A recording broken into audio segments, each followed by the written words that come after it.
Well, dear followers, today it is what? March March 26th.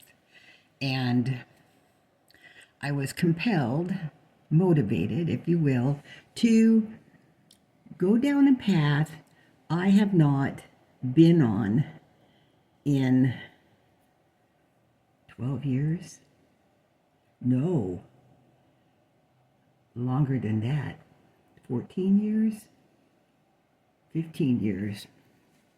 It's a long time. It's been a long time. It's been a long time. And what I found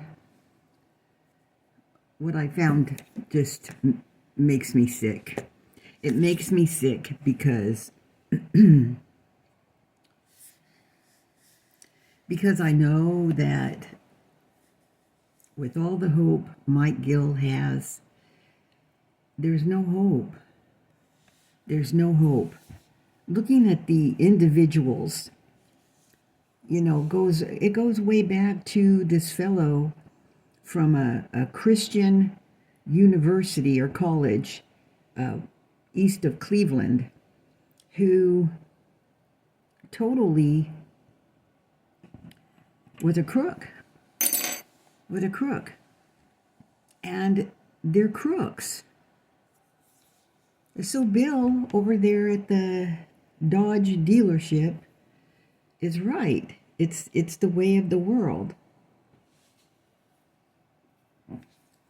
Jesus was right. God's right. It's the way of the world. So, I had a good laugh over there at the Bellevue Chamber, with the U-Haul outside the window of the rich people's house who said they're not going to leave Washington because there's good hiking there. That was pretty funny. Well, that's the chamber, that's the chamber. But the chamber hobnobs with the business community, and the chamber is about anything that brings business to the community, right? And money to the community.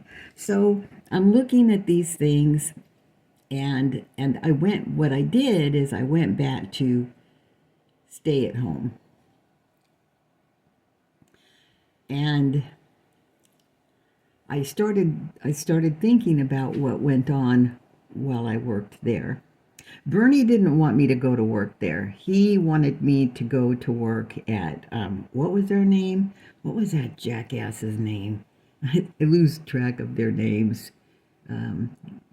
He was in Bellevue too. It will come to me later. I'm not sure it matters, but they were a group that took over Del Bianco's real estate office there in Des Moines, Washington. And absolute home loans. And what I remember is I became, in lending, public enemy number one. Everybody who was in it to make money, crooked money too, especially, they were mad at me. And after all these years and listening to Lynn with her, Judy, your whole problem is you spoke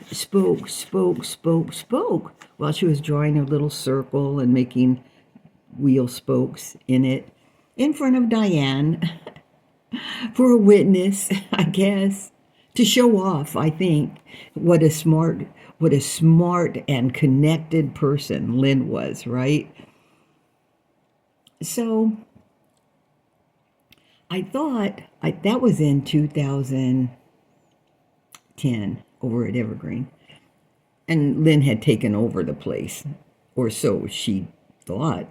I mean, she took over the place enough to tell the funders to never fund my loans. She was mad because I was making more money, honestly, than she was making at that point. And that's probably why a lot of them were mad at me. But the reason that Lynn thought she and everybody was mad at me, I know when I look back at it, That's not why they were mad at me, really. Oh, that's probably what started them being mad at me. But again, it wasn't my fault. So,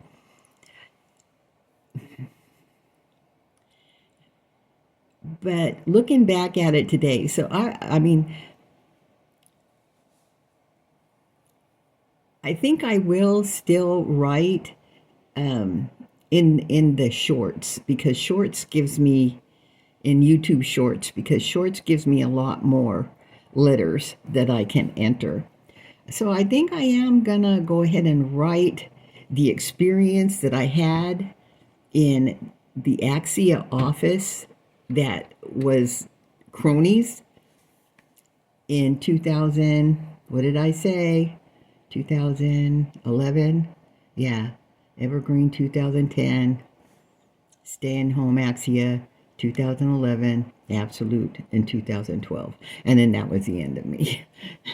that was ooh, when things went way south. But I'm going to write that story. Hopefully, I can't find it now in my information. So somehow it's come up missing. And I might have copied it, but no, I couldn't have copied it because I didn't have the ability to print. But anyway, okay. When I started researching, like, these guys at Axia, they weren't the usual. They weren't the usual. They weren't. They weren't. They were. They were like New York or European. And if I was going to be afraid, I would be afraid of them. I would. They did not dress like everybody else. The closest I ever saw to someone dressing that expensively would have been an attorney for Chase, and he didn't work for Chase. He was actually, he wasn't for Chase. He was actually representing the Chase employees,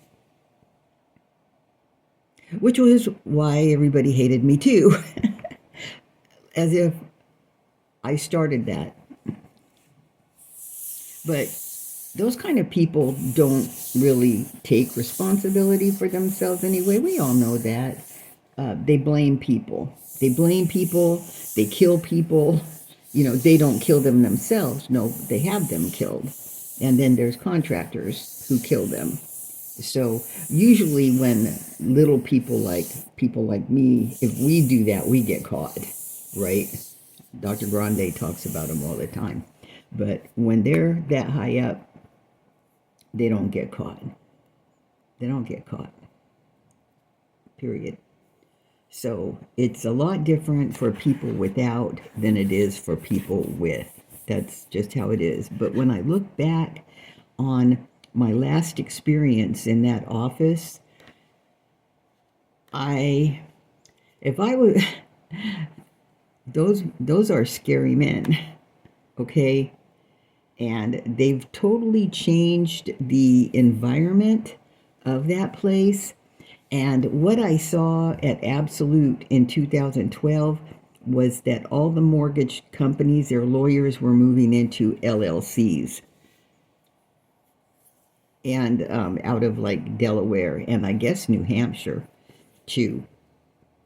So what they've reconfigured themselves into being today is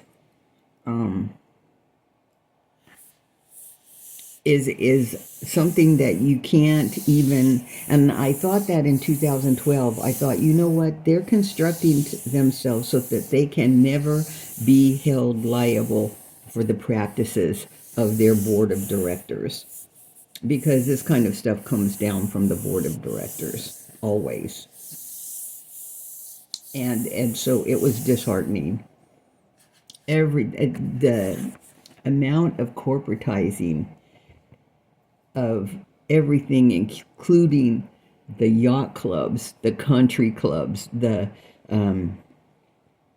like global, private equity, global, LLC holdings, to everything, to the restaurant you go to down the road.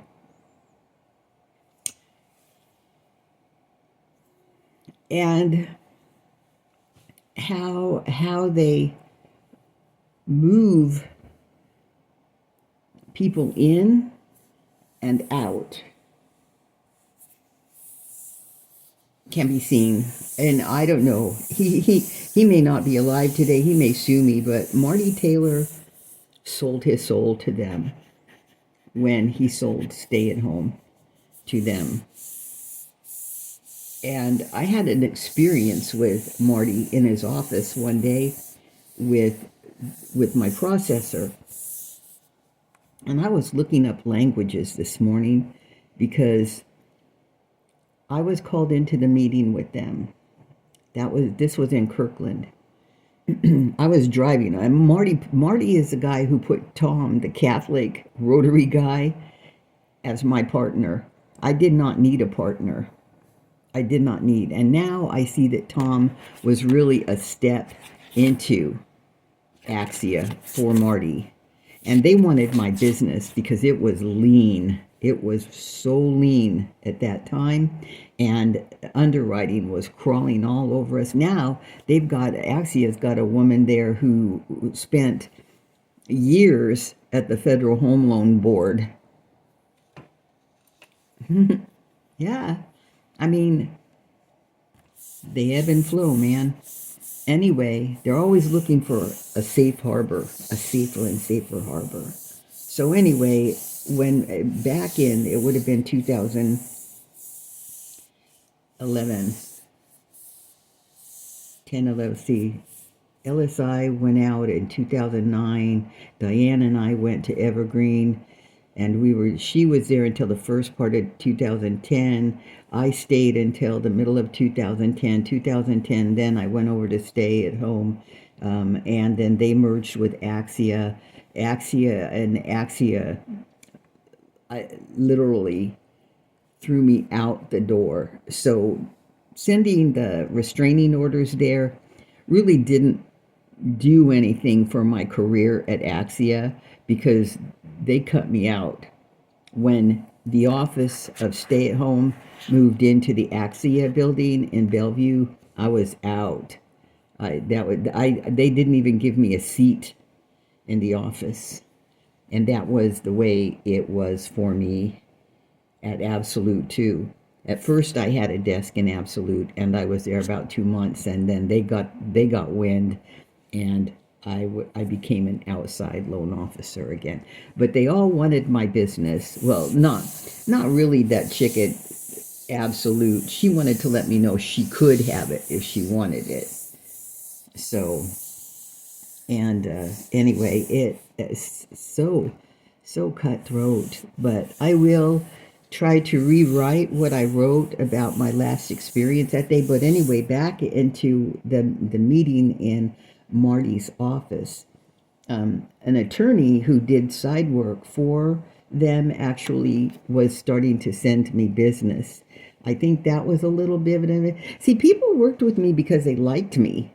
They don't like those people. They don't. That's not my fault.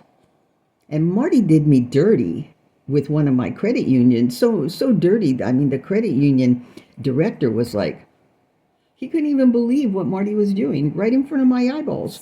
But anyway, in that meeting, the processor and Marty were speaking a different language. They were literally talking in a different language. And I was trying to figure out while I was listening. I mean, I was there just to watch, I guess. And I was trying to figure out what language they were speaking.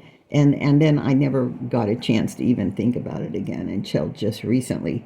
And when he got done talking with the processor, he started talking to me in that language. And I just sat there like, If I was not so weakened, I would have said, I don't know what the hell you're talking about. I've got things to do, you know. But to this day, I never knew the language that they were speaking. It was not a language I was familiar with. But when I started listening on YouTube, two different languages, I believe they were speaking Old Latin. That's what I believe. And just the way it flowed, I do believe that's what they were speaking. So anyway, it's been an interesting traveling today on the internet doing the research, and very disheartening too, because the people who they have gotten themselves so protected from being responsible for what they're doing to the country and the world while they're enriching themselves. Those people who I'm going to be talking about in my little story, when I put it back together, they were not a Marty. They were not like anybody I had ever seen. The types of clothes they wore, the way they carried themselves, they were not the average loan or real estate people. The closest I saw to any kind of dress like that was in the Minnesota attorney who was representing the Chase employees against Chase for how they had worked, because we were working 45 hours a day, and there's not even that many hours. My late husband was helping me in the evenings, just putting the files in order, because they were not giving us any support. They were giving the money launderers support, and yet they had such a high volume, they were using us and not even giving us any support. We were doing it all. So anyway, that attorney was the closest I've ever seen dressed like those guys in that office at Axia, with the owner. And I don't know who has that kind of money. No working person has that kind of money. So anyway, I'll be writing about it, and it's been, when I look at the holding companies and everything, what I know is that it's hopeless. Nobody's going to get anybody. And the whole government is set there to protect these kind. The chamber will protect them. I believe the chamber protects them. You know, so the courts protect them. So anyway, it's a little disheartening, but I've got chickpea crackers in the oven, so I'm gonna go get those right now, and I'll try to write the story of that last day in the Axie office. I just think it was very interesting, and I had a very well written story on it, and I wish I could find it, but I'll see if I can rewrite it. See you later.